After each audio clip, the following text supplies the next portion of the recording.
Hello, welcome to Mr. X today, and I have a very special guest who is supposed to be an expert of computer programming, and now, not only for that, he is a successful language training expert for a long time. Welcome, Mr. Bill Fisher, to our program. Thank you very much. He began with computer programming at the age of 10. When he was 16, he sold his self-made programming software and earned his first barrel of gold, $1,000. However, Bill Fisher did not embark on computer programming as people have supposed. Why did you, give up your original interest into this English training center? Well, the two are somewhat related. I mean, what we're trying to do here at EF is really be an innovation company and try and bring technology into the business of education. So for us, we don't see a real distinction between technology and education. We see them as being very much linked, and my interest in what we do comes very much from that technological and innovation background that I have. You are among those very first group of persons that use techniques and computer programming to English training education. So how did you manage to do that? When you go to a typical English school, and really a typical school anywhere in any country, there's almost no technology, there's almost no innovation that really helps a teacher teach you in a smart way. And we saw that as a huge opportunity because the education business and language training is a very big business, and the needs are increasing as the world globalizes. So we decided to take those two ideas, a globalizing world and a very big business that is under-innovated, and really combine them and try and create something very new and special in what we call our effective system and our English Town system here at EF. It's very difficult for foreign school or institution to get registered license into Chinese market. And Yes. you're lucky because you got the first registered license to open this education center. We were fortunate to have an owner in Bertil Hult who was very long-term in focusing on China. And as soon as I started with EF in 1993, he was very focused on succeeding in the China business. And so he set off on the task to really figure out China. And it's been a slow and long and difficult learning experience, quite honestly, to grow a business in China. But we usually joke that we could write a book about everything one could do wrong in business in China, because I think we've made more mistakes than most companies are allowed to make.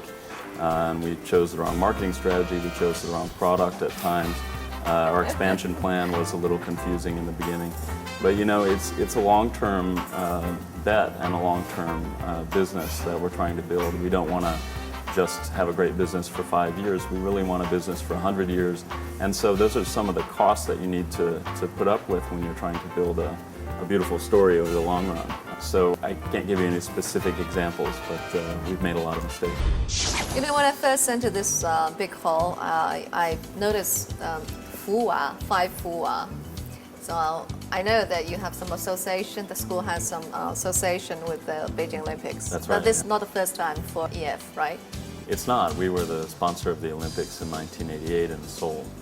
20 years later. 20 years ago, yeah. Okay. To the summer. But the experience is quite different. The relationship in Seoul was much smaller, and we were a country really headquartered far away, and we didn't have as much critical mass in the region as we do here in China. And our relationship with the Beijing Organizing Committee has been great, really exciting for our company, and our students, I think, are very excited about that relationship, and the Olympics is going to be an exciting time for Usually China. what do you do? Like train as volunteers, or? We focused on professional English. That's really what we do best. And so we took 5,000 BOCOG staff and taught them English in various different ways. We also had the judges, translators, and interpreters as part of our training program. The most interesting case, in my opinion, was the judges, where we built a training camp outside of Beijing and had a full-time training session for round after round of judges. And it was quite an atmosphere where judges would study all day long with our teachers, focused very specifically on Judge English, very unusual class. Will they complain about that? No complaints at all. They had a wonderful time, and the teachers had an even better time, I think, because There's such impressive people in the judging committee, so it was a lot of fun for all of us. So you've mentioned to me that there are several charity projects you're undertaking. That's right. So what are, the focus and Well, we're really blessed, I think, to have a product that is inherently good for people. We're not selling sugared water or cigarettes or something like that you can't really embrace as a charitable concept. And there are lots of people whose lives are truly transformed by learning English. And so we've really tried to create a platform for taking our product know-how and our services and giving them to people who are less fortunate. And we've done that around the world for many, many years. Here in China, we've just launched a program in Shanghai teaching migrant school children English. We're really excited about that, and we'd like to scale that out nationally. And we're starting in Beijing and Guangzhou quite soon. So that's a very concrete example. We send teachers to schools to teach migrant school children. We've also been involved with the China Red Cross in disaster relief for Sichuan. And there again, we really asked them to focus the money that we donated on rebuilding the educational infrastructure of the region. And so we're going to work with them to rebuild a number of schools in Sichuan and Gansu province. And so again, we're trying to really tie our charitable works with education. Bill is fond of visiting cities by bicycle. He likes alleyways of Shanghai, an old town area where it's full of history and special flavor that are always fascinating him. After work, his another relaxation is practicing yoga. I started about 3 years ago. Well, it's a great sport for de-stressing. So when you work all the time, when you're traveling a lot, it's very, very healthy. It keeps me calm and well-balanced. I like a challenge, that's right. And this is certainly a big challenge for me. I'm not very good at it, even though I've been practicing a long time, but I still really enjoy it.